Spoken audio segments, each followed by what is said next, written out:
يا أيها المزمل قم الليل إلا قليلا نصفه أو انقص منه قليلا أو زد عليه ورتل القرآن ترتيلا إنا سنلقي عليك قولا ثقيلا إن ناشئة الليل هي أشد وطئا وأقوم قيلا إن لك في النهار سبحا طويلا واذكر اسم ربك وتبتل إليه تبتيلا رب المشرق والمغرب لا إله إلا هو فاتخذه وكيلا واصبر على ما يقولون واهجرهم هجرا جميلا وذرني والمكذبين أولي النعمة ومهلهم قليلا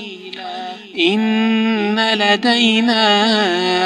أنكالا وجحيما وطعاما ذا غصة وعذابا أليما يوم ترجف الأرض والجبال وكانت الجبال كثيبا مهيلا إنا أرسلنا